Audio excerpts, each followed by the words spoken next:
In this video, we'll be embarking on a journey of discovery to find out exactly where video games came from, how the technology came to be and how it has evolved over the years, what were the major breakthroughs, and where exactly our favorite pastime is heading in the future. Though they may seem like a relatively recent invention, video games have actually existed in one form or another since the 1940s, and computer technology was a thing long before that, with the first computer being worked on between 1833 and 1871. This device, the analytical engine, was invented by Charles Babbage, who worked on it for the best part of 40 years, and it was capable of nothing more than simple calculations. Despite doing roughly the same job as a very basic calculator, however, it was an invention that would go on to change the world, and as time marched on, scientists were able to improve upon Babbage's initial stab at the technology, which allowed computers to become more and more advanced. But how did we get from an incredibly simplistic calculation device to the video games of today? You better get comfortable, because this is going to take a while, and you also may want to go and get some snacks. Don't worry, I'll wait. All set? Nice and comfy? Then let's do this, because I'm Ben from TripleJump, and this is the untold story of the entire history of video gaming.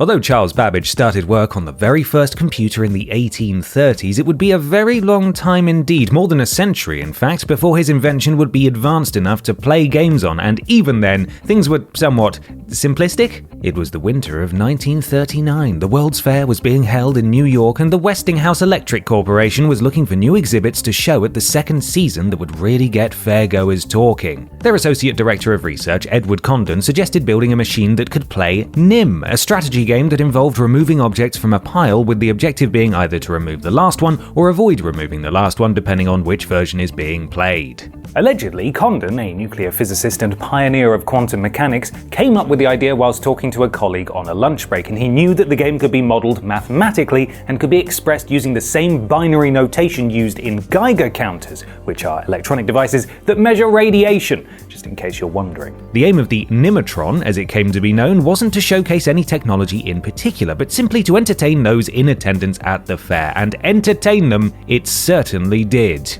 After being designed and built by Gerald L. Tawney and Willard A. Dare, who worked in the relay division of Westinghouse, the Nimatron was sent to the exhibit, and during its time there it was played over 100,000 times, winning in 90% of matches. It was basically the Dark Souls of its era. Though not technically a video game per se, the Nimatron was the very first computing device that was dedicated solely to gaming. Although it undoubtedly paved the way for arcade machines and games consoles, Condon felt that the Nimatron was something of a failure as it served no purpose beyond entertainment. He'd lose his bloody mind if he ever clapped eyes on a PS5.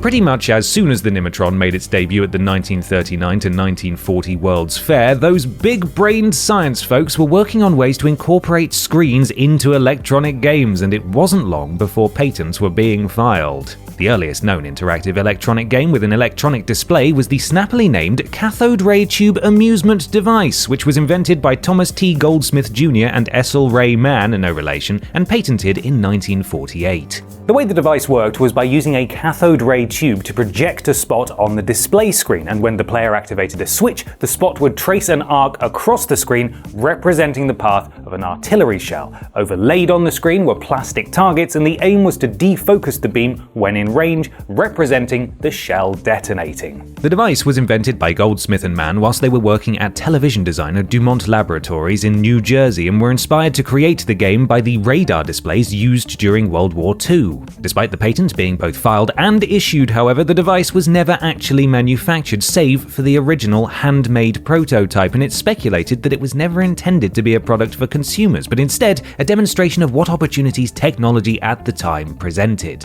We're not entirely sure what became of Essel Ray Mann, but we do know that Thomas T. Goldsmith Jr.'s dalliance with gaming began and ended with the cathode ray tube amusement device, though he did keep hold of the prototype. Bill Brantley, a physics professor at Furman University, fondly recalled in 2016 the time that Goldsmith Jr. demonstrated the device to him in the 60s. Although considered the earliest example of an electronic game, the cathode ray tube amusement device is not the world's first video game, as it used neither a digital computer nor a memory device to execute a program. The CRT technology, however, was crucial for the development of television sets, and the application of said technology to a game was yet another step towards the creation of video games as we know them today.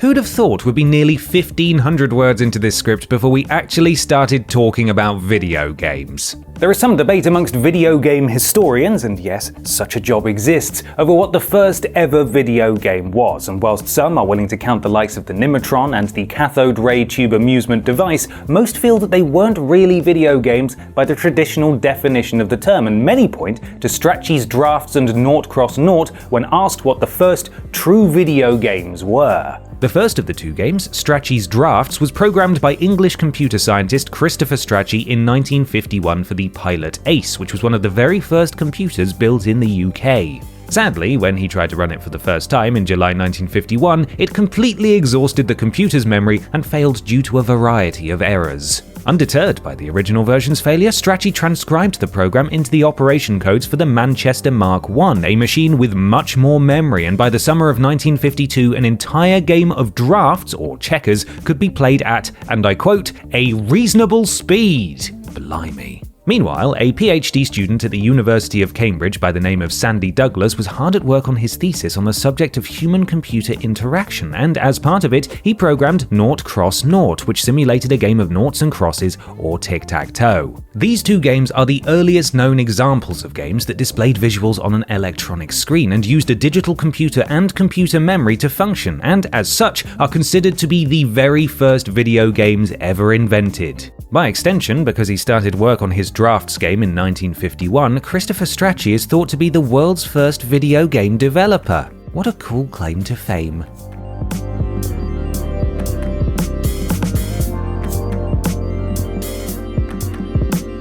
Prior to 1958, the only reason that anyone had created video games was to demonstrate technology, promote their business, or to further academic research. That all changed when William Higginbotham, then working for the Brookhaven National Laboratory, came along and designed Tennis for Two, a game that he and Robert V. Dvorak built in just 3 weeks and was the first computer game ever to be created purely for entertainment purposes. The game used an oscilloscope to display the path of a ball on a tennis court, and the attached computer calculated its trajectory and reversed it when the ball hit the ground. It could also simulate the ball hitting the net if it didn't achieve a high enough arc, as well as changes in speed due to air resistance. Tennis for Two was controlled with 2 small aluminium boxes that each had a button and a knob. Behave yourselves. The button was used to hit the ball with the racket, and the knob to alter the angle of the shot. Tennis for Two was first exhibited in October 1958 at the Brookhaven Labs Open Day, where hundreds of people lined up to play it. Higginbotham claimed that it went down best with high school students, saying of the game, "You couldn't pull them away from it." It was so popular that an upgraded version made an appearance at the Open Day the following year, but sadly it was then dismantled as the parts were needed for other purposes, and Tennis for Two was largely forgotten about. That is, until Atari called upon Higginbotham to be their star witness when Magnavox sued them for allegedly stealing Pong, with the former company claiming that they couldn't have possibly taken the idea from Magnavox because Higginbotham had had it first. It didn't work out for them, but we'll get to that in a bit.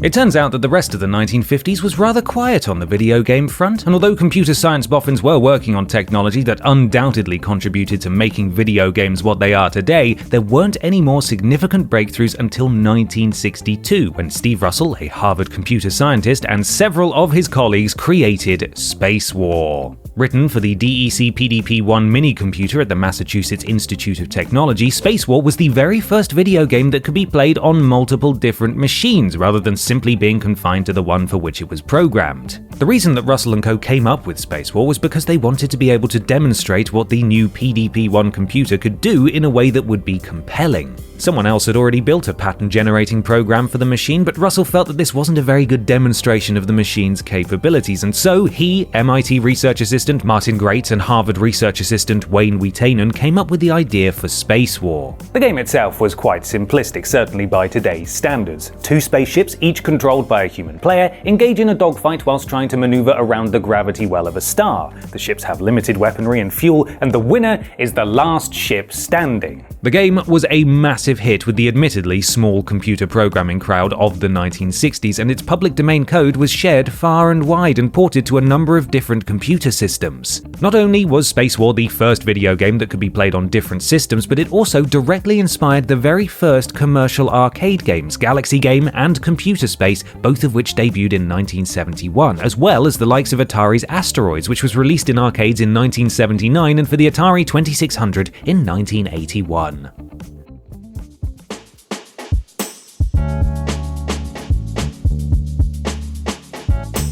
These days, if you boot up a PC, there's a very good chance that you're going to know how to use it right off the bat. This is, of course, partly down to schools teaching computer literacy from a young age, but it's also due to the fact that the vast majority of computers in the modern age are user-friendly. Most are easy to set up and come with a wide selection of software included, so a lot of basic tasks like word processing and browsing the internet can be done out of the box. In the early days of computers, though, each had to be told what you wanted it to do, and it wasn't as simple as, "Alexa, play my Disney playlist from Spotify." Sorry.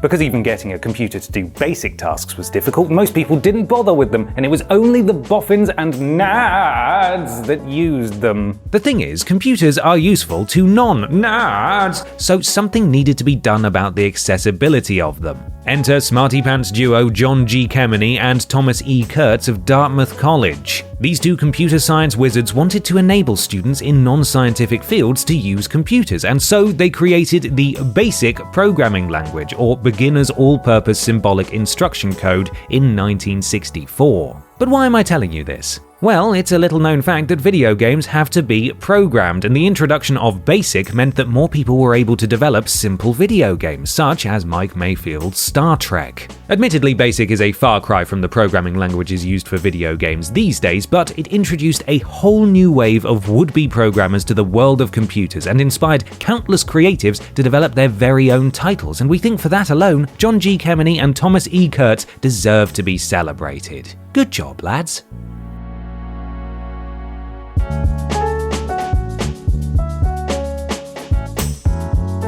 You're probably all wondering when we'll get to the first ever games console, and the good news is that the wait is over, because we're going to talk about it right now. You might not be familiar with a chap called Ralph H. Baer, but to many, he's known as the father of video games, and the reason for that is that he invented the first ever games console. What a legend. Baer had the idea for the hardware, which came to be known as the Brown Box, whilst working for the Laurel Electronics Company in 1951. He had been assigned to build a television set, but it occurred to him that extra hardware could be added to a TV to make it do things like play games. Laurel weren't interested in the idea though, and Baer forgot all about it for the best part of 15 years. Then, one day in 1966, whilst waiting for a bus, the idea returned to Baer. He was working as the head of the equipment design division for military contractor Sanders Associates at the time, and the day after his idea came back to him, he wrote up a 4-page proposal for the device, and he and one of his technicians, Bob Tremblay, began working on the initial prototype. By December 1966, they had a very simple console that could display and move a line on a TV screen, and after demonstrating it to Sanders' R&D director Herbert Kampman, he was given funding to continue developing it. With a little bit of cash behind him, Baer was able to continue designing the console, and over the next few months he produced several iterations of the prototype, brought additional team members onto the project, and came up with a number of different games. By November 1967, the 4th prototype was finished, complete with a ping-pong game, a chasing game, a light gun game, and 3 different controllers. Kampman approved of the machine and suggested that Baer and his team start looking for a company to manufacture it, as Sanders didn't make commercial electronics. And this all brings us nicely on to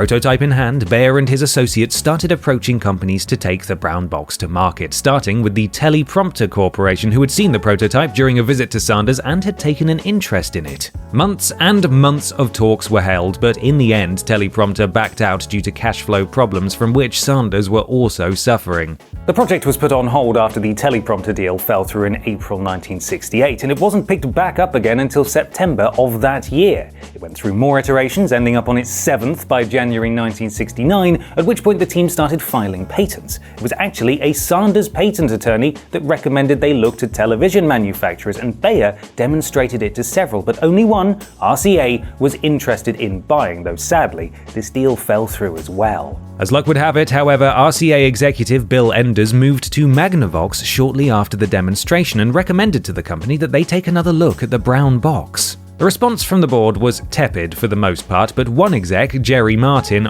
really liked it and was able to convince his colleagues to produce the console. Negotiations were long and arduous, but finally, in January 1971, Sanders and Magnavox reached an agreement. All there was left to do was produce the darned thing, and produce the darned thing Magnavox did. A team led by George Kent was responsible for turning the prototype into a marketable product, and after consulting with Bayer and Bill Harrison, one of the technicians that had worked on the prototype, Kent & Co. were able to tweak the machine into something that would capture the attention of the public. The console, now called the Magnavox Odyssey, was unveiled at a press event in New York in May of 1972 and was finally launched in North America in September of the same year before making its way to Europe in 1973. The Magnavox Odyssey was the first ever commercial home video games console, and although it was somewhat expensive, toting a price tag of $99, which is roughly $730 in today's money, it was a hit, with 350,000 units being sold in its short 3-year lifespan. The console itself only had 28 games, 12 of which came packaged with it, but despite its simplistic technology and small library of games, it was still a marvel, and the likes of Sony, Microsoft, and Nintendo owe much of what they are to Ralph Baer and his little brown box.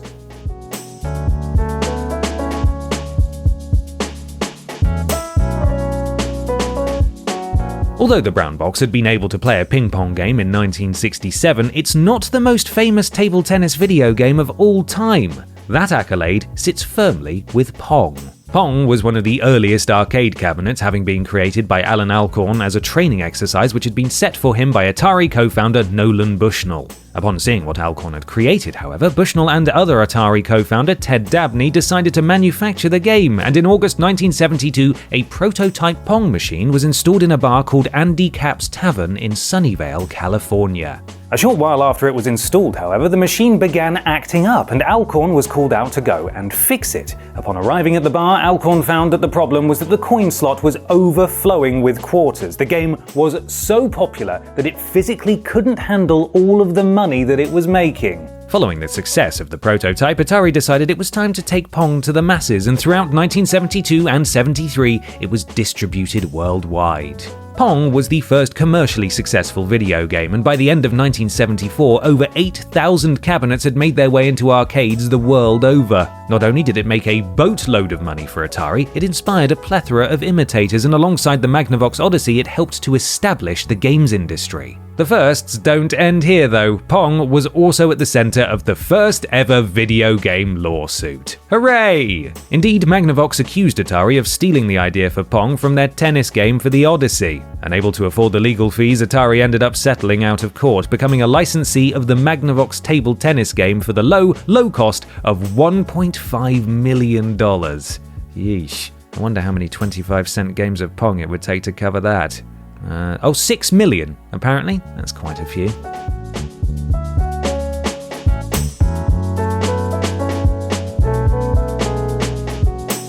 Titles like Doom and Wolfenstein 3D are often thought of as the fathers of the first-person shooter, but did you know that the very first FPS was actually released in 1974? You didn't?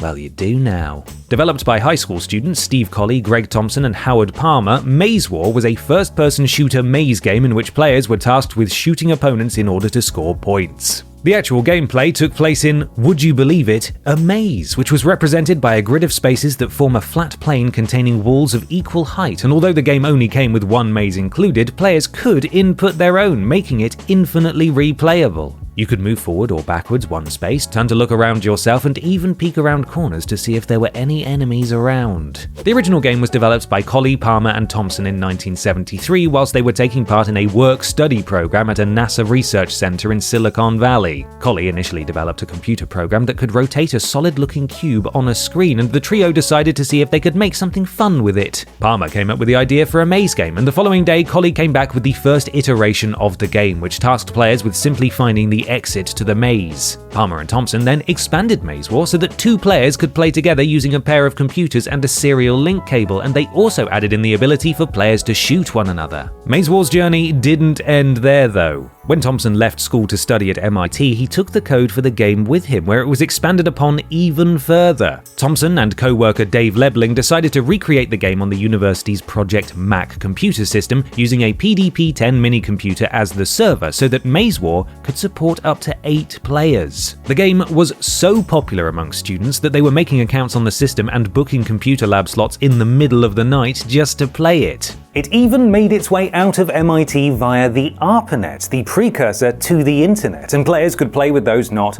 on the MIT network. According to Lebling, the very first ARPANET game of Maze War was between students from MIT and the University of California, Santa Cruz, though the latter were at a distinct disadvantage owing to the fact that the network was so slow. Even gamers in the 70s were blaming their problems on lag.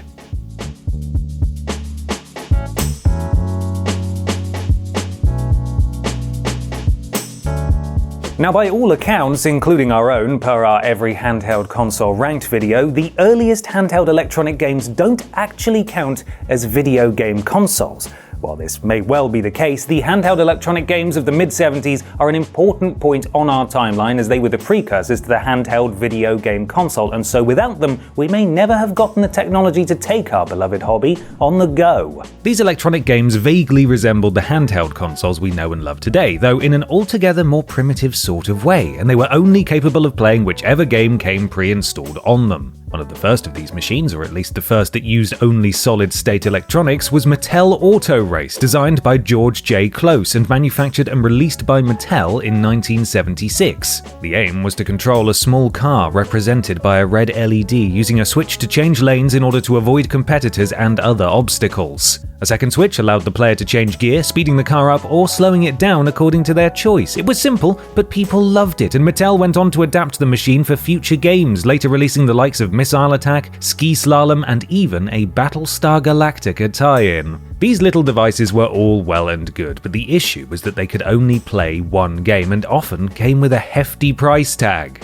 Mattel Auto Race was $24.99 at the time of its release, which when adjusted for inflation is roughly $130, and that's a fair chunk of change for something with limited reusability. Luckily, it would only be 3 years before someone would come up with the first true handheld console, and oh boy, was it a literal game changer.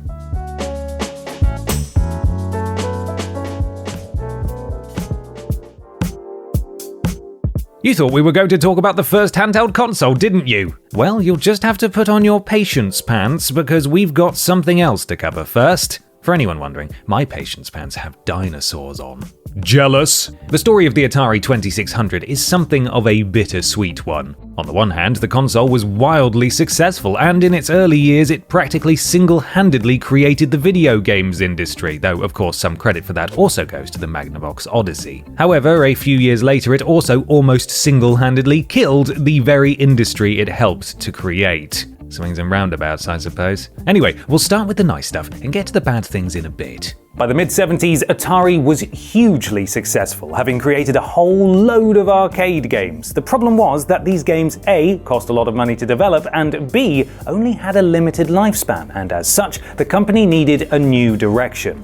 The solution to this problem was simple: create a home console. With technology having progressed to a point that microprocessors were both widely available and inexpensive, Atari pushed forward with prototyping a machine codenamed Stella. All was going well until Atari realized that they didn't have the necessary funds to complete the project, which forced CEO Nolan Bushnell to sell the company to Warner Communications in 1976. Now rolling in the Benjamins, Atari were able to press ahead with the console's launch, and in 1977 the Atari 2600, known then as the Atari VCS, was born. The console launched with only 9 games, however its library soon began to expand, and in 1980 it found its killer app in the home conversion of Taito's Space Invaders. By the end of its primary life cycle, games for the Atari 2600 were far more advanced than the thing had been designed for, with titles in 1983 needing as much as 4 times the storage space as those the console had originally launched with. The Atari 2600 was wildly popular, and it's estimated that in total over 30 million units were sold over its lifespan. Not only was it hugely successful, but it also led to the founding of several third-party developers, including a little-known one called Activision, as well as competition from the likes of Mattel and Coleco. Unfortunately, the story of the Atari 2600 doesn't have a particularly happy ending, but for now, we'll just bask in the glow of its success.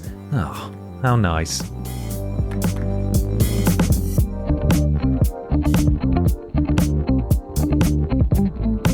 You can whip those patience pants off now because it's time to talk about the world's first true handheld games console. Don't get too excited though, it's not capable of playing Tears of the Kingdom, and for God's sake, will you put some trousers on? I didn't mean be naked. Disgusting. The Microvision, released in November 1979, was the first ever handheld electronic device that had interchangeable cartridges, which meant that its owners could play a variety of different games on the machine. Between 1979 and 1982, a whopping 12 titles, including the likes of Blockbuster, Connect 4, and Star Trek Phaser Strike, were released. And though that may not seem like a huge array of software, it's worth bearing in mind that the Microvision offered something no other handheld had up to that point, and the very fact that it allowed users to play more than one game was, at the time, revolutionary. Unlike modern handhelds, the Microvision didn't have an onboard processor, and as such, each of the cartridges produced for it needed their own inbuilt CPUs, meaning that the Microvision itself was effectively just a unit housing an LCD screen and controls.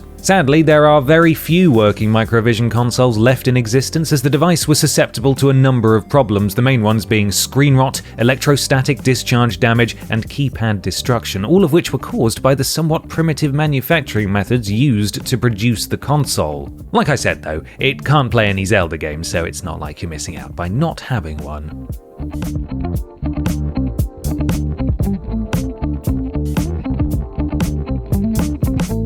You know what we were saying earlier about how things didn't exactly end well for the Atari 2600? Well, buckle up, because we're about to get into it. For several years, the console enjoyed a great deal of success. However, in the early 80s, things started to go south. Although it ended up being the best-selling game for the console, audiences weren't overly impressed with Pac-Man, which eroded their confidence in Atari and in the games industry as a whole. The company was on a slippery slope already, but the final nail in the coffin was E.T. the Extraterrestrial, a game that wound up being so bad that the company tried to bury it in the New Mexico desert. In 1982, E.T. the Extraterrestrial debuted in movie theaters across the world, releasing to both critical acclaim and commercial success. In June of that year, Warner Communications CEO Steve Ross entered into negotiations with Steven Spielberg and Universal Pictures in order to acquire the rights to E.T. with a view to developing a tie-in video game. Acquire the rights Warner did, and it fell to Atari to develop the thing. Fun fact, when asked what he thought of developing an E.T. tie-in, Atari CEO Ray Kassar reportedly said, "I think it's a dumb idea." He would go on to be proven very, very right. On July the 27th, 1982, Kassar got in touch with Howard Scott Warshaw, a game designer whom Spielberg had specifically asked for, and Warshaw was told that the development of the game had to be completed by September the 1st so that it could meet a production schedule that would mean it could be released in time for Christmas. For those of you trying to crunch those numbers, that gave Warshaw just 6 weeks to finish the game. Still, he was up for a challenge, and he got to work formulating the premise for the game, which would see players collecting pieces of a phone in order to help E.T. phone home. You know, like what happens in the film and that. Idea at the ready, he and a number of Atari bigwigs presented the premise to Spielberg, who didn't exactly take to it, wondering if they shouldn't do something more along the lines of Pac-Man instead. No, silly film director, they weren't going to do a new game based on a bad game, they were going to do a new game that was bad all by itself.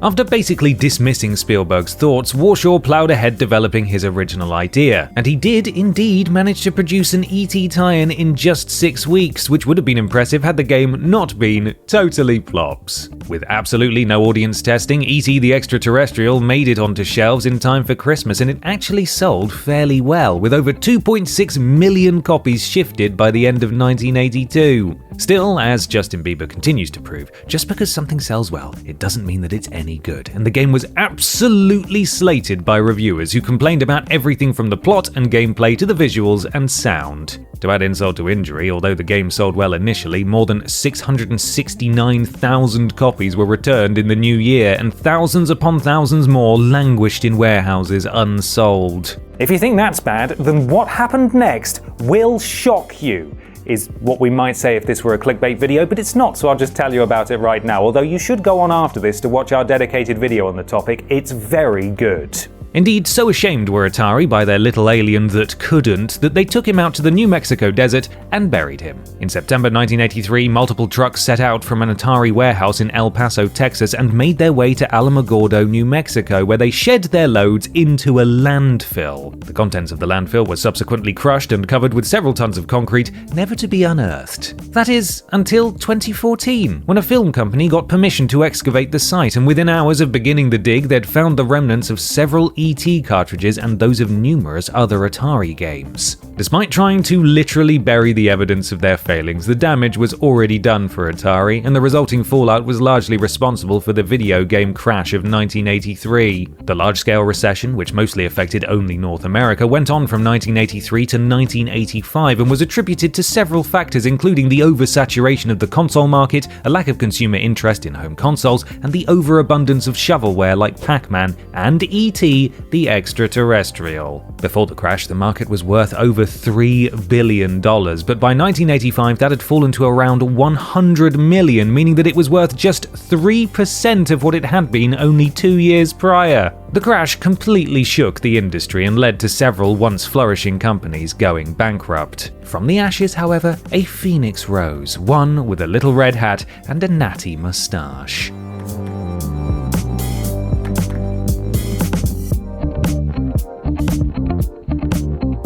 I don't think it's overly dramatic to say that the crash of 83 damn near killed the games industry, and if it hadn't been for the NES making its way to North America in 1985, who knows what sort of state the Western video game landscape would be in today. As we know, the world went absolutely mad for video games throughout the late 70s and early 80s, and so Nintendo decided to get in on the action. They created a number of arcade cabinets and even had the handheld Game & Watch, but that wasn't enough for the company that started life as a humble playing card business. No sir, they wanted to create a cartridge-based home console, and that is exactly what they did. An R&D team led by Masayuki Uemura started work on the system in 1982, and the aim was to create a console that was both cheaper than its competitors and more technologically advanced. They explored a variety of avenues whilst researching technology for the hardware, but they eventually settled on an 8-bit CPU, scrapped plans to include a keyboard, modem, and floppy disk drive, and included a 15-pin expansion port connection on the front of the console to maximize potential for add-on functionality. With the Famicom ready to go, Nintendo announced it at their very own exhibition, and it was released in Japan in July 1983 with 3 launch games: Donkey Kong, Donkey Kong Jr., and Popeye. There was the odd snafu here and there, and a faulty graphics chip meant that many consoles had to be recalled, but in the end, the Famicom sold well, and Nintendo saw an opportunity to take it international. They first approached Atari about releasing the Famicom in North America, and though they were initially on board, a breakdown in communications led to Atari wrongly thinking that Nintendo were also in negotiations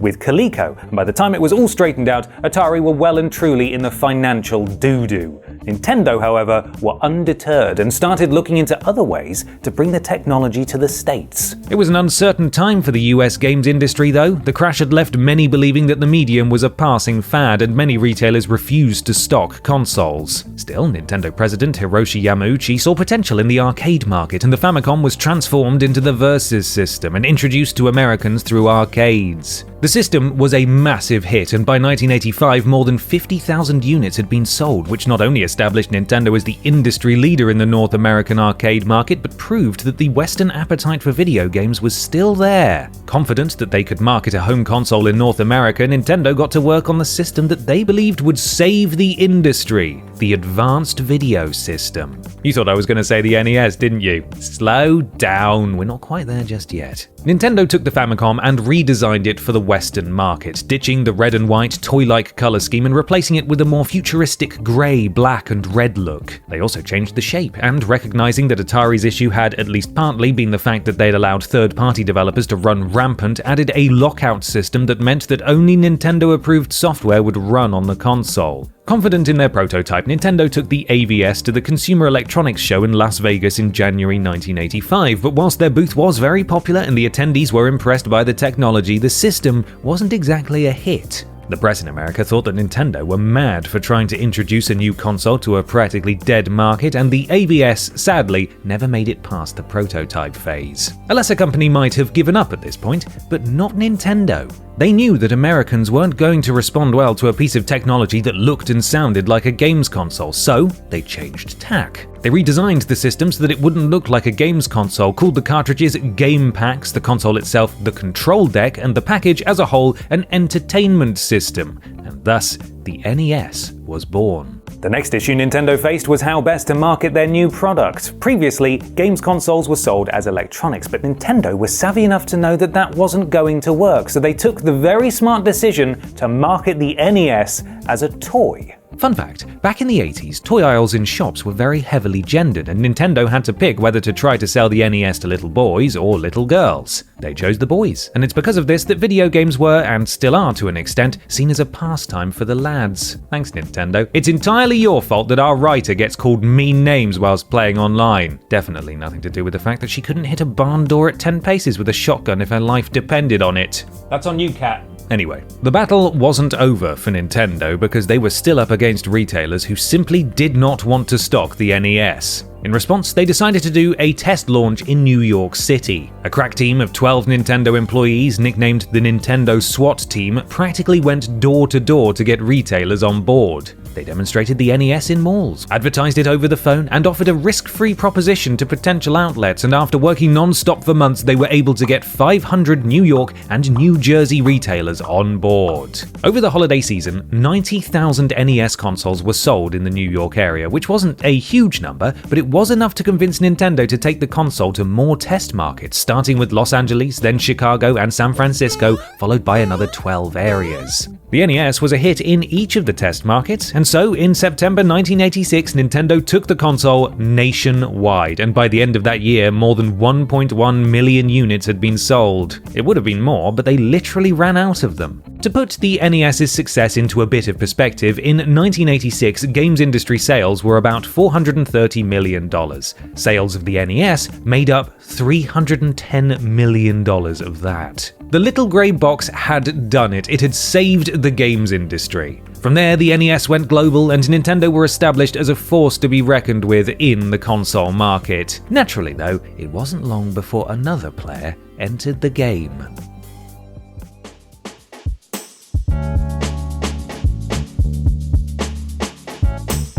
For a little while, the NES was riding high, enjoying being pretty much the only console worth a damn. That all changed in 1989, however, when Sega launched their third console, the Mega Drive. Sega actually entered the home console game long before Nintendo did, releasing their first system, the SG-1000, in Japan in 1983, but although it performed far better than they expected it to, it was still outsold by the Famicom, with Sega estimating that for every SG-1000 that was sold, Nintendo shifted 10 of their brightly coloured consoles. Just 2 years later, they launched the Mark III, aka the Master System, in Japan, and over the next few years they slowly rolled it out to the rest of the world. Sadly though, everyone in North America and Japan had gone crazy for the NES, and although Europe liked the console, the Master System failed to spark interest in the two biggest markets. It wasn't just Nintendo who were causing problems for Sega though. NEC had released the PC engine amidst much fanfare, and so Sega knew they would really have to pull out all the stops if they had any hopes of staying relevant. And so, almost as soon as the Master System was released, Sega got to work on its follow-up,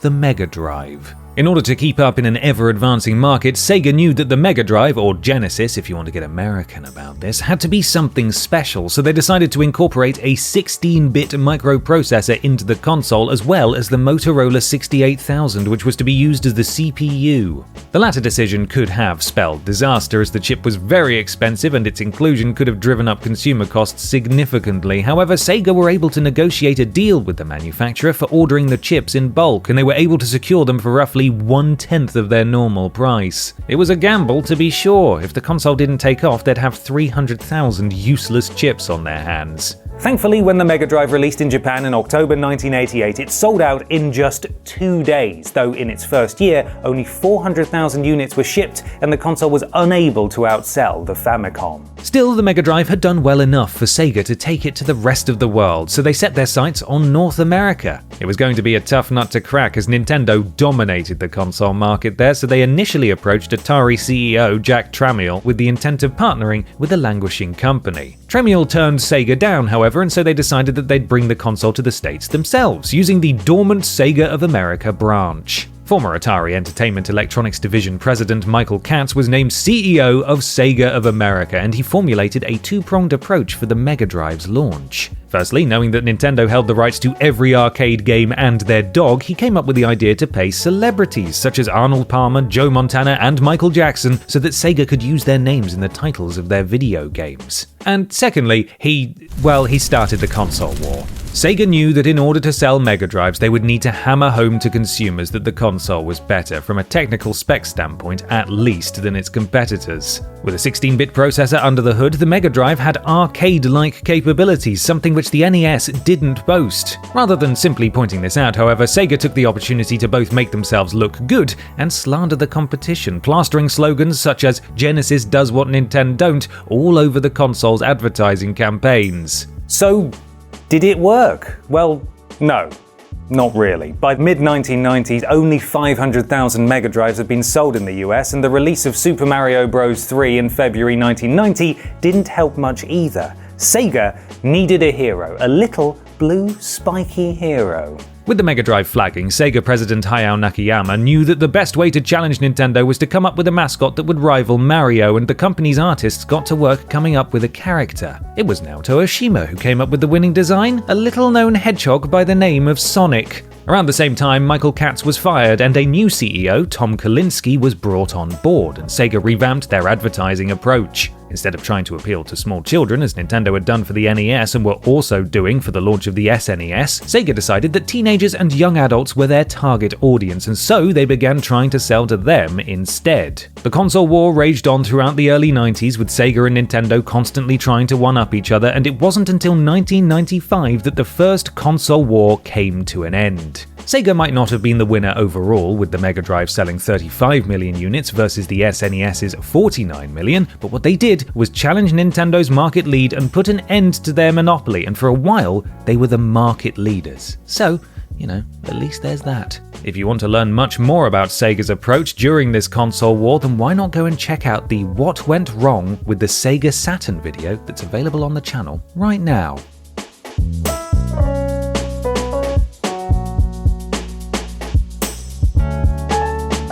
We've already spoken about the first ever handheld console, which was a massive leap forwards in terms of technology, but it wasn't the machine that popularized handheld gaming. That particular accolade, dear viewer, goes to the Game Boy. The Game Boy wasn't Nintendo's first foray into the handheld electronic gaming market. In fact, they'd been producing Game & Watch consoles, a series of handhelds that each came with a pre-installed game, since 1980. After the launch of the NES, however, Nintendo's chief engineer, Gunpei Yokoi, held a meeting with Nintendo president Hiroshi Yamauchi and told him that he believed he could create a handheld with interchangeable games, and he was permitted to get to work on what would ultimately become the Game Boy. Yokoi's colleagues weren't as enthusiastic about the console as he was, however, and many thought it to be a bit of a dud, which earned it the nickname Dame Game, with Dame translating as hopeless or useless.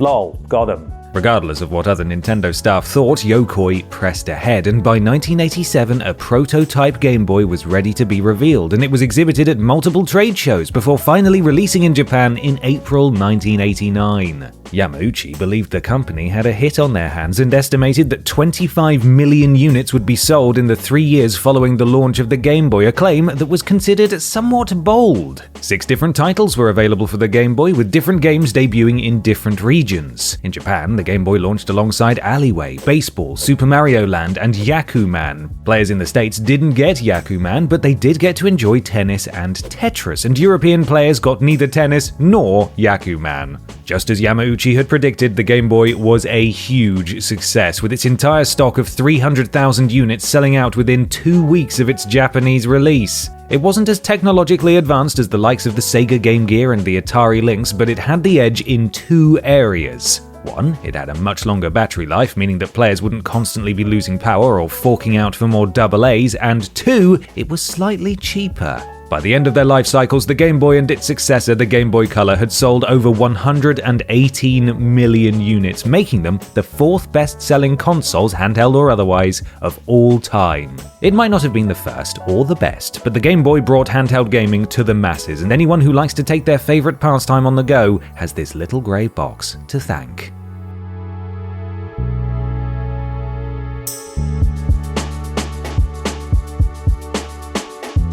For almost as long as video games have been a popular medium of entertainment, pearl-clutching politicians, concerned parents, and special interest groups, boo, have been up in arms about the effect that violent titles are having on their crotch goblins. As former crotch goblins ourselves, I think we can all tell them to calm down. In 1976, Death Race was pulled from a number of arcades because it was thought to be far too violent. The game, which tasks players with running over little pixelated goblins with cars, was featured in a number of articles which accused it of glorifying vehicular homicide, though I feel like anyone getting actual road rage from a title as blocky as Death Race probably has a whole bunch of other issues. Even though it was subjected to a ton of negative press, Death Race ended up being wildly successful, finishing the year as the 8th highest grossing game of 1976 and going on to become the 7th in 1977. Then, in 1982, Surgeon General C. Everett Koop brought the issue to the attention of the masses once more, going on record to register concerns that violence in video games could be having an effect on the mental health of the youths who enjoyed such titles. Of course, he had no evidence to back up his claims, but the fact that he was the Surgeon General of the United States was more than enough to get paranoid parents and politicians to listen to him. The issue simmered in the background throughout the 80s, but finally boiled over in 1993, thanks to 2 games who, in the eyes of the US government at least, went too far: Mortal Kombat and Night Trap. Allow me to explain the problem. Mortal Kombat, developed and published by Midway and released in arcades in 1992, is a one-on-one fighting game in which the aim is to dispatch your opponent in as brutal a way as possible, finishing them off with a fatality, a particularly gory maneuver which generally sees your adversary dismembered in some way. These days, it's considered pretty standard video game fare, but when the first title came out, there was a massive backlash. Night Trap was also at the center of this debacle. In this FMV title, also released in 1992, players are tasked with keeping a group of sleepover attending girls safe in a house filled with vampires by setting off traps to thwart the plans of the blood-sucking monsters. Idiots thought, however, that the idea was to harm the women. These 2 titles attracted the attention of US Senators Joe Lieberman and Herb Kohl, which resulted in several hearings being held regarding the impact of video game violence on children. Numerous video game companies were taken to task, including Sega and Nintendo, with Congress threatening to take action against the games industry if they, themselves, didn't do something to prevent violent video games from getting into the hands of impressionable young children. In response to said threats, the American games industry got their heads together and formed the Interactive Digital Software Association, who went on to be renamed the Entertainment Software Association before founding the Entertainment Software Ratings Board, aka the ESRB. Similar to the MPAA, the ESRB would review video games and bestow a rating upon them, either E for everyone, EC for early childhood, T for teen, M for mature, or AO for let's go. I mean adults only. Does the ESRB actually prevent kids from getting their hands on violent video games? Debatable. Has anyone actually ever been able to prove a link between video games and real-world violent crimes? No. No, they have not. Oh well, at least this will finally put the debate to bed. Right, guys? We've solved it.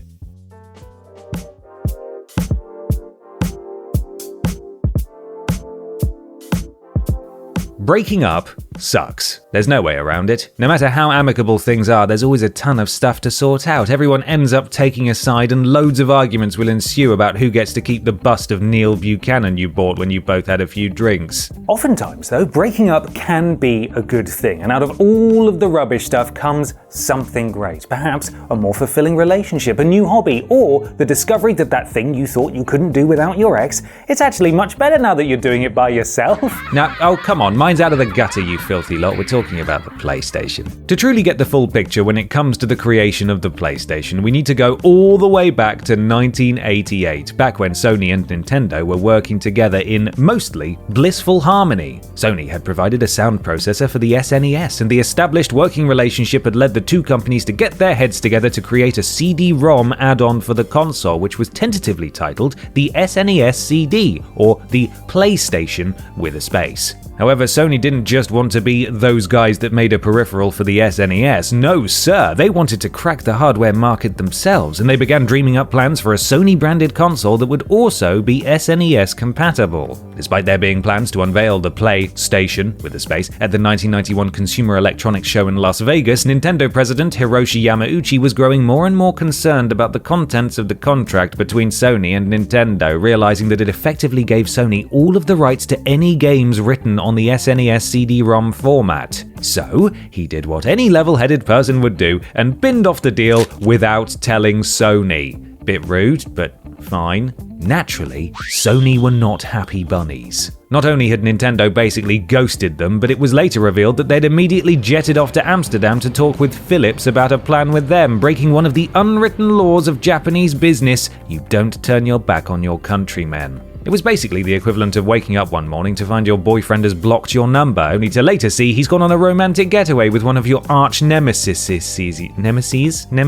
If you have arch nemesis, you're living in an anime. It gets worse though. Because no one had told Sony the deal was off, they stepped onto the stage on the first day of CES and announced their partnership with Nintendo, only for the gits to appear at the show the following morning to announce that they were working with Philips instead. To make matters even worse, despite the fracas at CES, Nintendo and Sony's negotiations were still ongoing and a new deal was proposed. Sony could still port SNES games, but Nintendo would retain the rights and take most of the profits. The lion, the witch, and the audacity of this bitch. Sony weren't super stoked to be working with Nintendo still, but equally they didn't want to back away from the games industry, so decisive action needed to be taken. And on May the 4th, 1992, Sony severed all ties with Nintendo. This did leave them in something of a pickle, however, and they were forced to decide what to do with the PlayStation with a space project. Older members of Sony staff weren't keen on the idea of going forwards with a games console, but Ken Kutaragi, who had been on the project since the beginning, was adamant about getting the console to market, reminding Sony president Norio Olga of the humiliation he'd faced thanks to Nintendo.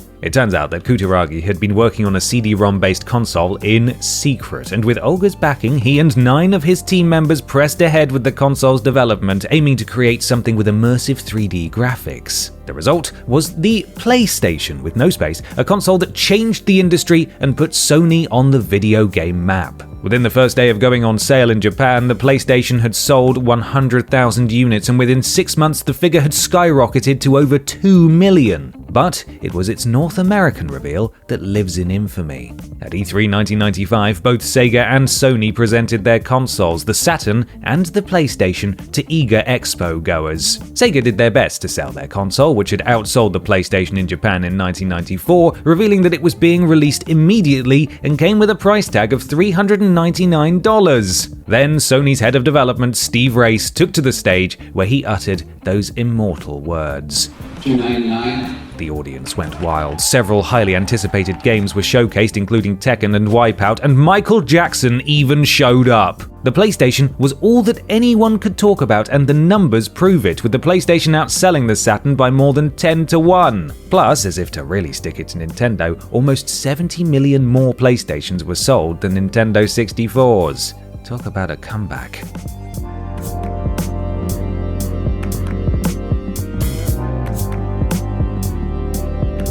For a long time, folks have feared that one day computers will become so advanced that they're able to outthink human beings. But although artificial intelligence has come a long way, so far in fact, that it threatens to take some people's jobs, mine included, there is still no computer in existence that's more advanced than the human brain. Well, unless you're talking about James's brain, in which case my Casio watch is more advanced. What? Sorry, what's that, James? No, I was just saying how great you are. Yes, that's a nice pasta picture. Go ahead and stick it on the fridge. Oh, idiot. It's for the aforementioned reason that it was such big news when chess-playing computer system Deep Blue beat Russian chess grandmaster Garry Kasparov in 1997. Deep Blue was developed by computer scientist Feng-Sheng Xu, apologies if I've just completely butchered that pronunciation, who first started work on it in 1985 at Carnegie Mellon University, where it was originally called Chip Test. It was later renamed Deep Thought after the supercomputer in Douglas Adams' The Hitchhiker's Guide to the Galaxy series, before being renamed again in 1989 when the moniker Deep Blue was finally settled upon. Feng-Sheng Xu and his team set out to build a machine that could beat a world chess champion, and although it struggled at first, losing to Kasparov 4-2, after its upgrade in 1997, it beat the Grandmaster in a 6-game rematch, winning 2 games, drawing 3, and losing just the 1. Did Kasparov take his defeat graciously? No, he called the computer names. Fair. To be honest, I think I'd do the same.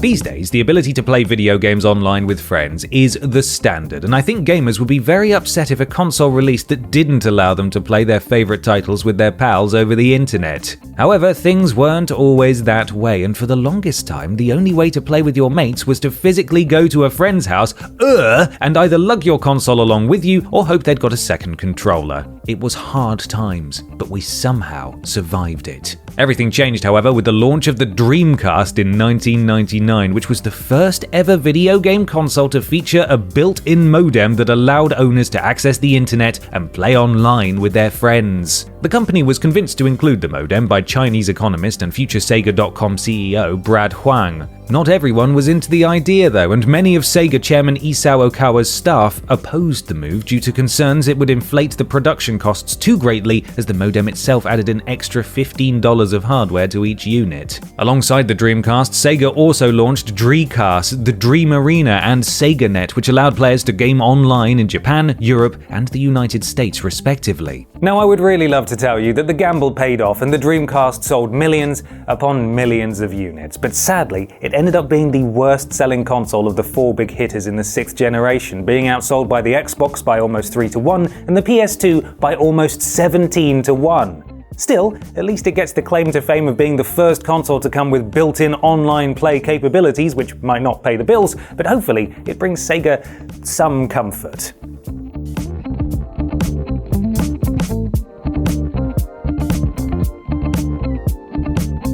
Although it was intended to assuage the concerns of touchy parents and overzealous politicians, it would seem that the founding of the ESRB did little to prevent people from pointing the finger of blame squarely in the direction of video games whenever youths were involved in violent crime. Now disbarred lawyer Jack Thompson tried several times throughout the 90s to sue a variety of studios, claiming they were at least partially responsible for a number of incidents, though without any success. He did indeed keep the debate alive, but most people found him to be more of an annoyance than anything else, especially those he kept trying to sue. Then, on April the 20th, 1999, something happened that put video games squarely in the spotlight once more: the Columbine Massacre.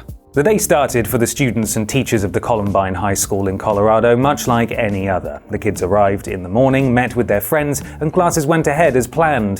What they couldn't possibly have known was that 2 of their peers, Eric Harris and Dylan Klebold, planned to detonate homemade explosives at lunchtime and open fire on those who managed to survive the blasts. The pair's pipe bombs may not have functioned as intended, failing to explode. However, that didn't stop the boys from gunning down 34 of their classmates, 13 of whom were killed, before turning the weapons on themselves. The incident rocked the nation, and people were left to wonder why the two teens did what they did on that horrific day. Were they mentally ill? Were gun control laws to blame? Could the parents have done something? Or was it the violent video games that the pair enjoyed that pushed them to commit such a heinous crime? Naturally, when it was revealed that Harris and Klebold enjoyed playing titles like Doom, Quake, Postal, and Duke Nukem 3D, people started blaming video games for their actions on that fateful April morning. Psychiatrist Gerald Block claimed that the boys' immersion in video game worlds was the best explanation for why they did what they did, and one of their friends, Brooks Brown, believed that whilst video games might not have prompted them to commit the attack, they certainly took some ideas from their favorite shooters. A group of relatives of the victims even went as far as to file lawsuits against various video game manufacturers, alleging that if it weren't for the violent video games, the Columbine massacre would never have happened, and seeking $5 billion in damages. The cases were dismissed, but many people were still convinced that video games were the guilty party. This led to a congressional hearing on the matter, and Bill Clinton, who was president of the United States at the time of the Columbine massacre, ordered an investigation into the link between school shootings and how violent video games were marketed to kids. In the end, the report found that only 12% of school shooters had shown any interest in video games, which should have put the matter to bed, but it did not. And although the moral panic has calmed down somewhat, there are still some, even today, that think violent video games are to blame for school shootings and other violent crimes.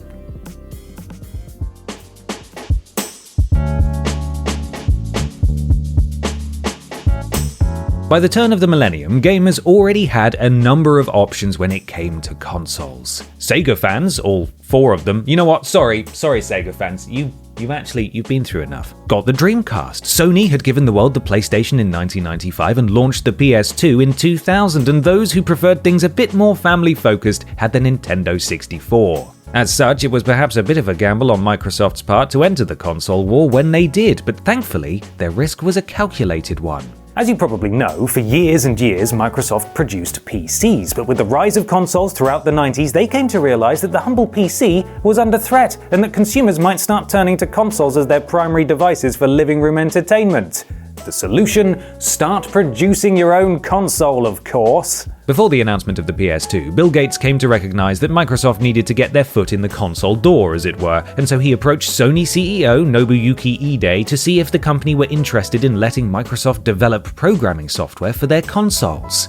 They were not. Fine, Gates probably thought to himself, I'm gonna go build my own console with blackjack and hookers. I don't know that he said that. In 1998, 4 engineers from Microsoft's DirectX team started work on what would eventually become the Xbox, using PC technology as its basis so that it would pose few barriers to game developers. They were soon met with opposition, however. WebTV, who had been purchased by Microsoft in 1997, thought that they should lead the project and pitched the idea that the console should be built from scratch with brand new hardware as it would be cheaper to produce. In the end, Gates sided with Team DirectX for a couple of reasons. With PC hardware, it would be easier to A. port existing PC games to the console, and B. implement online access. With a direction decided upon, it was time for Microsoft to start designing the darned thing, and it fell to Rick Thompson and Robert J. Buck to oversee it all. They hit a couple of roadblocks along the way. Firstly, they found out that they'd be unable to have a third-party mass-produce the console, which hiked up costs, and that they wouldn't be able to use the Windows interface. Gates didn't exactly take this well to begin with, and at a meeting on February 14th, 2000, he reportedly went on a massive rant about how the costs were spiraling out of control and that the console was quite a bit different to what had initially been proposed. His outburst was so bad, the meeting is now informally referred to as the Valentine's Day Massacre. Did Bill Gates kill someone? Following Gates' murder spree, someone reminded him that they were trying to create a product to rival Sony's PlayStation rather than another PC, and he calmed down somewhat. Once the console was designed, Microsoft needed some exclusive titles, and they were able to convince the good folks at Bethesda and Tecmo that the Xbox was far more powerful than the PS2, which secured them the Elder Scrolls 3 Morrowind and Dead or Alive 3. They also acquired a number of studios, including Bungie, and took the decision to launch Halo Combat Evolved as an Xbox exclusive rather than a PC title in order to help drive sales of the console. The Xbox was formally unveiled at the Consumer Electronics Show in January 2001 and launched at midnight on November 15th that same year. Despite Microsoft's ambitions, unfortunately the Xbox didn't end up outselling the PS2, but it was successful enough to establish the company as a force to be reckoned with in the console market.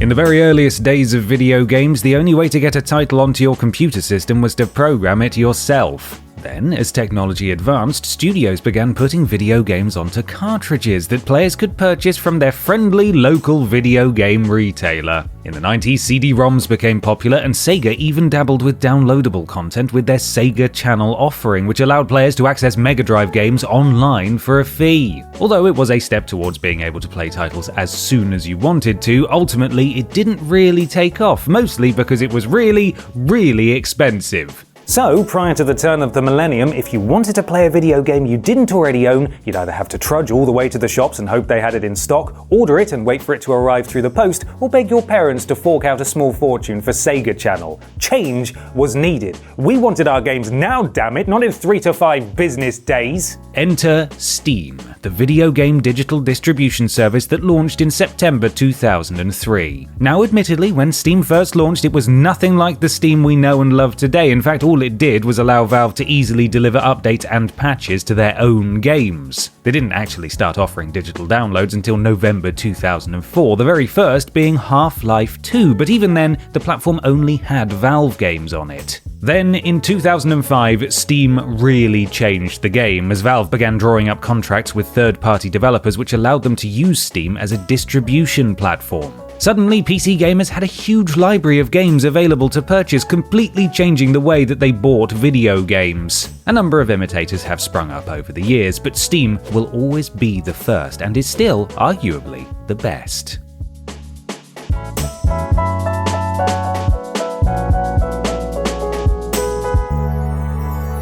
It's always cost a decent chunk of change to make a video game. Even if you're a one-person developer creating an indie title in your spare time, it still takes time, equipment, and skill to make a game, and all of those things need financing one way or another. With that said, games used to cost a lot less to develop than they do now, and it was in the early 2000s that budgets got a big boost. Series like Halo, Grand Theft Auto, and Call of Duty began attracting fans in their millions at the turn of the millennium, and hordes of players meant one thing and one thing only for studios: bags of cash. Suddenly, developers had tons of money to play with, and the average AAA title cost as much as a Hollywood blockbuster. Halo 2, which was released in 2004, had a reported budget of $120 million. 2008's Grand Theft Auto 4 set Rockstar back a cool $100 million, and 2009's Call of Duty Modern Warfare 2 cost an eye-watering $200 million. To put those figures into context, each of Peter Jackson's The Lord of the Rings films cost only $94 million to produce. In 2007, the industry hit another money milestone as Guitar Hero 3 Legends of Rock became the first video game ever to exceed $1 billion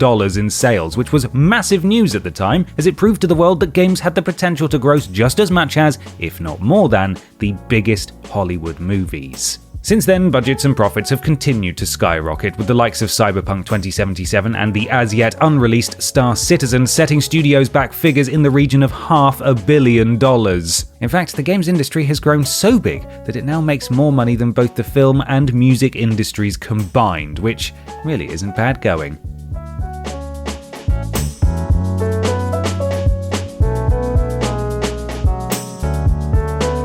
Throughout the 70s, 80s, and 90s, video game technology saw massive advancements, but so too did online connectivity. Throughout the 90s, more and more homes were connected to the internet, and in the early 2000s, many made the switch from dial-up to broadband, giving them much faster connection speeds and the ability to use the landline at the same time as the internet.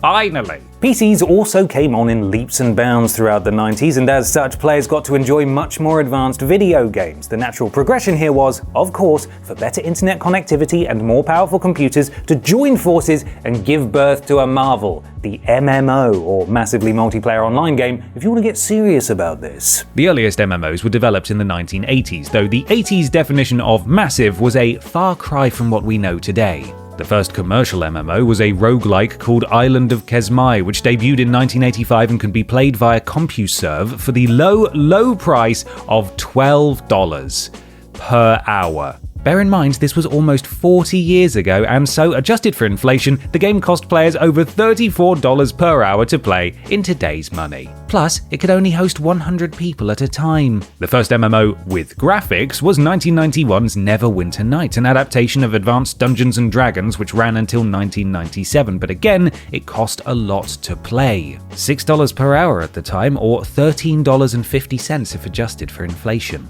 The problem was that commercial use of the internet was heavily restricted in the early days, and as such, game studios had to rely on the likes of CompuServe and AOL for distribution. But this changed at the beginning of the 90s when restrictions were relaxed. No longer limited by publishing options, more and more studios began creating MMOs, and dedicated players frequently logged into the likes of The Realm Online, Ultima Online, and EverQuest throughout the 90s. Over the coming years, internet technology rapidly advanced and became more accessible, and MMOs began popping up left, right, and center. The current generation of MMOs is said to have started in 2004 with the launch of EverQuest 2, as well as the most popular MMORPG of all time, World of Warcraft, the latter of which peaked at 12 million active subscribers in 2010, with more than 1 million still logging in daily to continue their adventures in Azeroth. That's a few more than the initial 100-player cap, and it doesn't cost $34 an hour to play it.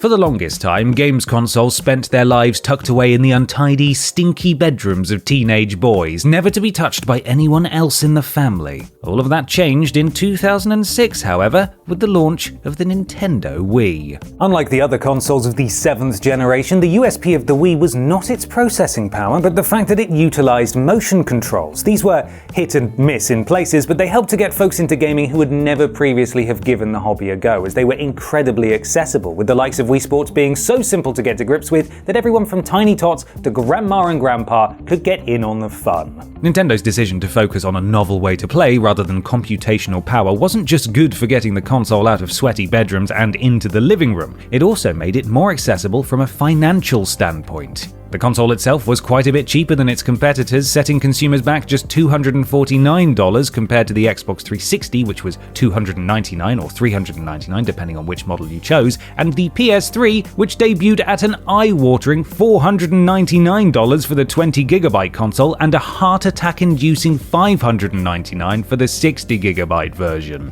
Not only this, but because they didn't require as advanced technology, games for the Wii were a fair bit cheaper than those for other consoles, meaning that players often got a lot more bang for their buck. Because of all of this, the Wii was wildly successful, and although the GameCube had been the second worst selling console of the big four of the 6th generation, the Wii wound up being the best selling of the 7th, surpassing both the PS3 and the Xbox 360 by around 15 million units. Sadly, the console's successor, the Wii U, tried far too hard to be novel and didn't go down too well with gamers, but hey, swings and roundabouts.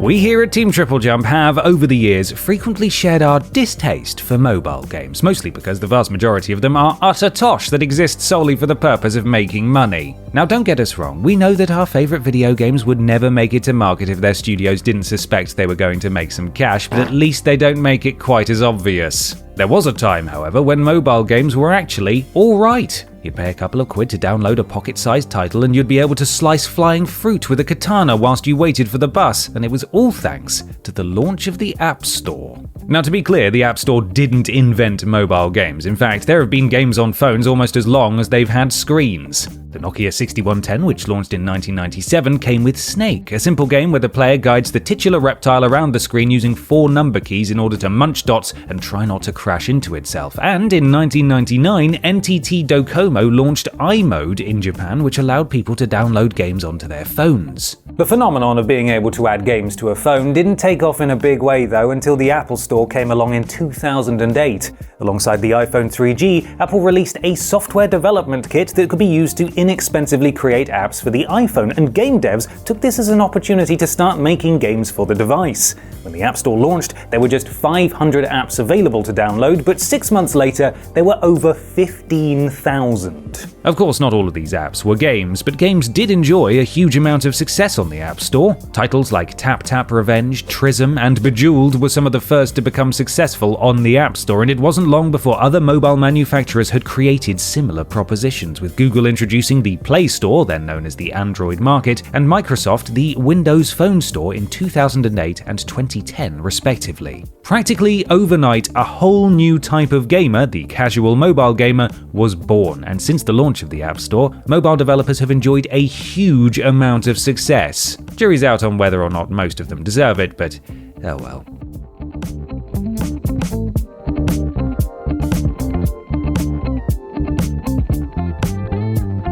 Oh yeah, here we go, esports time! Sorry, I just couldn't resist. For almost as long as mankind has been in possession of a competitive spirit, so basically since we crawled out of the sea and got all funny about walking on 4 legs, there have been sports. The Chinese enjoyed a spot of gymnastics as early as 2000 BCE. The ancient Greeks frequently got together to watch oiled-up, naked dudes participate in various athletic pursuits, and to this day, hordes of chanting, scarf-wearing folks turn out on a Saturday to cheer on their favourite football team and punch police horses. These days, though, it's not just physical activity that people all around the world are getting excited about. Millions upon millions of gamers regularly tune in to watch their favourite esports stars compete at a bunch of different games, from MOBAs like League of Legends and Dota to first-person shooters such as Counter-Strike and Overwatch. Fun fact, video game competitions have actually been a thing since the 1970s, with the very first being a Space War tournament that took place in 1972. Interest was limited though, but as technology improved and the world welcomed innovations like the internet,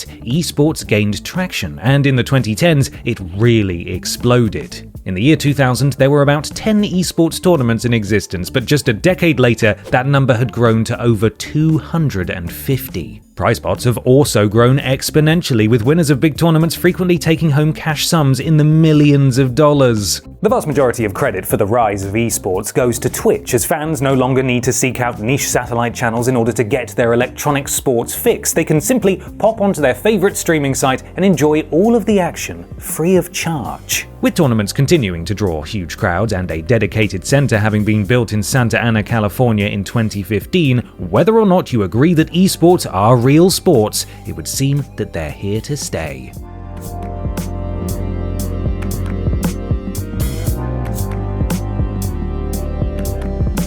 Over the years, several gaming companies have taken a crack at VR, or virtual reality if you want to get final appearance from Simon Miller about this. Sega developed a low-cost VR headset all the way back in the early 90s, which was designed to be used with both arcade machines and home consoles, but sadly, it never made it out of the prototype phase. Nintendo got slightly further than their adversary, releasing the Virtual Boy in 1995, but it didn't really take off. The red LEDs that were used in place of a full-color display caused eye strain in users, and the fact that the unit had to be mounted on a stand rather than players' heads meant that it was a bit finicky to use. Only 22 games were ever produced for the Virtual Boy, and it's now considered to be one of Nintendo's biggest failures. Also, go and watch our ranked list on all of the Virtual Boy games after you finished this video. Thank you very much. Though the Virtual Boy ended up being something of a flop, folks remained interested in VR technology. VR arcade machines began popping up all over the place as cabinet manufacturers realized that they needed to offer something that couldn't be replicated by a home console, and although VR gaming wasn't exactly a phenomenon by the turn of the millennium, it still had its fans. Throughout the early 2000s, academics continued to explore what VR could do, but for a variety of reasons, though mostly due to cost, nothing commercial was ever produced, with any attempts only making it as far as the proof of concept stage. Then, in the early 2010s, one man changed the VR game forever. In 2011, an 18-year-old by the name of Palmer Luckey created a prototype VR headset in his parents' garage in Long Beach, California, one which incorporated key technologies such as geometric pre-distortion and stereoscopic field of view. I assume that if you're into VR, you'll know exactly what those terms mean, but for everyone else, they're super cool high-tech stuff, hooray! Confident that he had something brilliant on his hands, Luckey dropped out of college and started his own company with the ambition of mass-producing the headset and taking it to market. The company?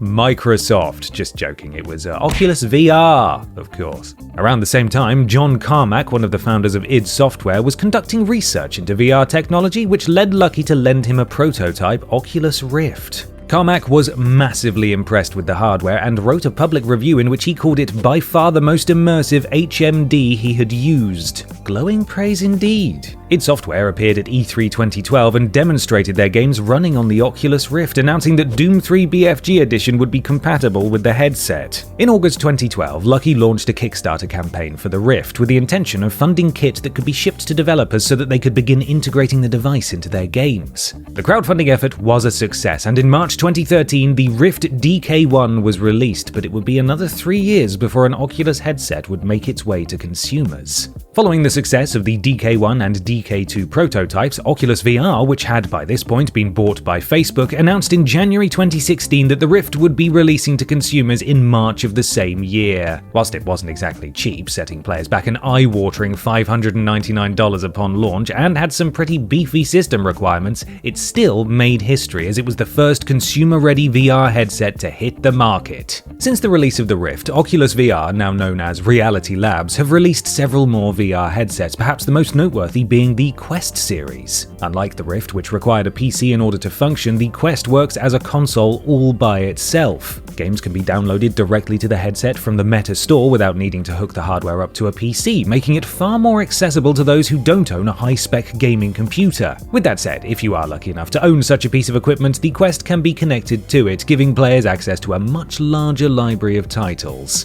Of course, as time marched on, more and more companies have tried to take a slice of the VR pie. Sony launched the PSVR system in 2016, which allowed PS4 owners to get in on the VR fun. Valve partnered with HTC to develop the Vive, which also released in 2016, and low-cost solutions like the Cardboard and Labo VR kit have made it to market courtesy of Google and Nintendo, respectively. It's still early days for VR, but as hardware becomes more and more affordable and more companies begin investing in the technology, it might just be the future of gaming. You know, as long as it doesn't upset your tummy.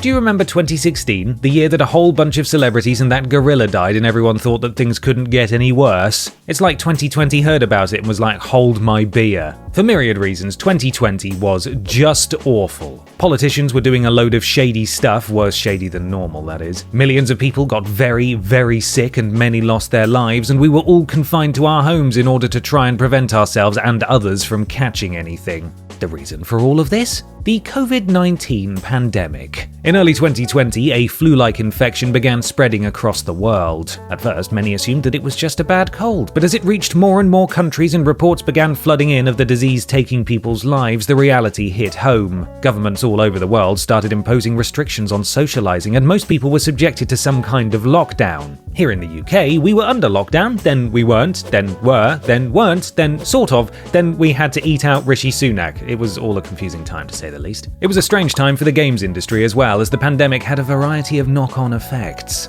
Naturally, because we were all banned from going outside except for our allotted exercise time, people started playing a lot more video games. Naturally, games of all varieties saw a boost in sales, however, it was multiplayer titles that came in clutch whilst everyone was prevented from seeing their friends and family members. Animal Crossing New Horizons was released in April 2020 and was not only a pleasant, wholesome distraction from the entire world falling to pieces, but it also gave housebound folks the opportunity to hang out with friends thanks to its island visiting mechanic. It also got people obsessed with the stock prices of turnips, but that's a whole other issue. Among Us was released in 2018 but enjoyed major success throughout the pandemic as its easy to understand and addictive multiplayer gameplay meant that everyone, be they young or old, could get together to enjoy a nice bit of space-themed betrayal. Fall Guys, the Takeshi's Castle-like battle royale title, also went down a treat when it was released in August 2020, giving players a silliness injection when they needed it most. Between 2019 and 2021, the games industry saw unprecedented growth, expanding by a massive 26% and seeing its value grow to more than $191 billion, an all-time all-time high. It wasn't all smooth sailing for the games industry throughout the pandemic, though. Because of government-imposed quarantine, studios had to drastically change how they worked, and as such, several games were subject to delays, with God of War Ragnarok, Horizon Forbidden West, and Gran Turismo 7 being notable examples of titles whose release date was negatively impacted by the pandemic. You were also boned if you were in desperate need of new hardware, because although both the new generation of Microsoft and Sony consoles were released in November 2020, it was damn near impossible to get your hands on one. Lockdowns meant that various production facilities around the world had to close, and as such, the vital components for the new consoles weren't being manufactured. Naturally, scalpers saw this as an opportunity and crawled out of their subterranean caves and began buying up all of the consoles they could get their hands on so that they could flog them for exorbitant amounts of cash. If you were one of said scalpers, shame on you, and may your socks always twist uncomfortably in your shoes.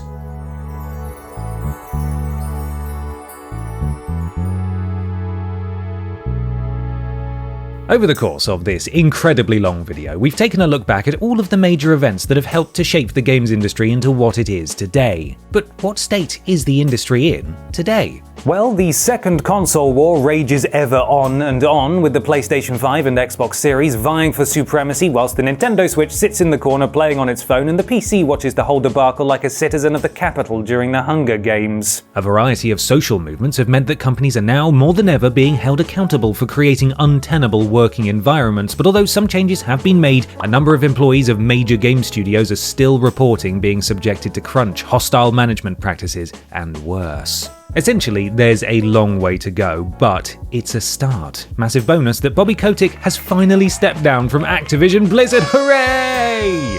He did get paid a lot of money on the way out, though. More good news is that a number of artistic and technological advancements are constantly being made in the gaming space. The unveiling of the successor to the Nintendo Switch is expected any day now. Unreal Engine 5 launched in 2022 and is capable of creating graphics so realistic that they're hard to distinguish from real-life footage. Talented writers, artists, programmers, voice actors, and much, much more bring beautiful stories to life through the medium of video games, and the likes of the Golden Joystick Awards and the BAFTA Game Awards continue to bring people together annually to celebrate all of those who put their heart and soul into bringing us, the players, truly magical gaming experiences. However, 2023 was just a practice run, as 2024 surpassed the previous year's games industry job losses in just the first few months of the year. Embracer's pig-headedness continues to run rampant. Microsoft and Sony have both closed award-winning studios, and seemingly no entity is safe as the cost of game development continues to balloon exponentially. It's far from perfect, this game industry of ours, but we love it regardless, and I for one cannot wait to see what the future holds. I just hope it's a little less doom and gloom. Speaking of, I wonder what the future does hold.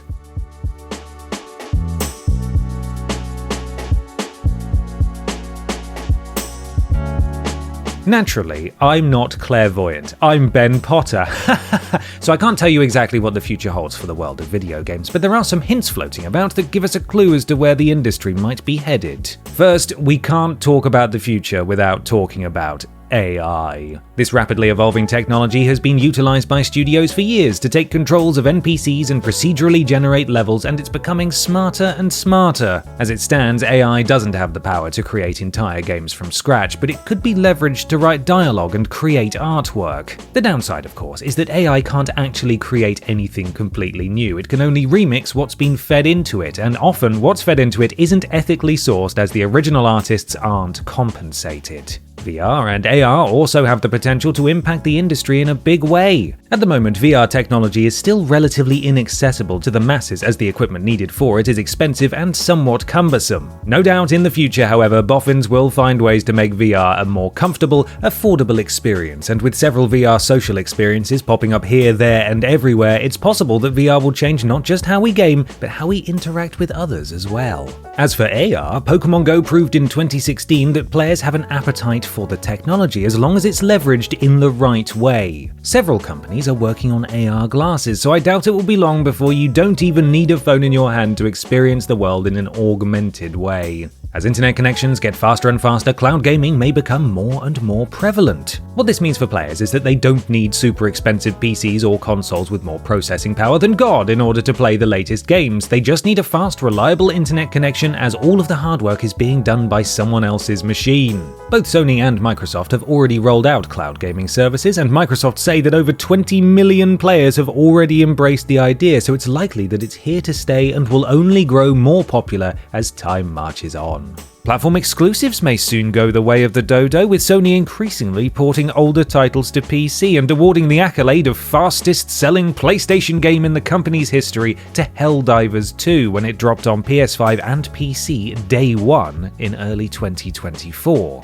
Likewise, 2024 saw the beginning of Microsoft's so-called Project Latitude, with former exclusives Hi-Fi Rush, Pentiment, Sea of Thieves, and Grounded releasing on PS5 and Nintendo Switch, with more titles supposedly queuing up to make the leap. Finally, there's the metaverse, a concept that's probably quite a long way off, but tech companies seem very keen on it. Put simply, it's a virtual realm that effectively functions as a second life for users, combining both virtual and augmented reality. Think The Matrix, but less sinister. Maybe. Naturally, with the world being an unpredictable beast, none of this is a foregone conclusion, but it is exciting to speculate exactly what's next for gaming. That was a lot of history. I think I'm going to go outside and do something non-nerdy for a while, like drink beer and engage in football hooliganism. Has anyone seen a police horse?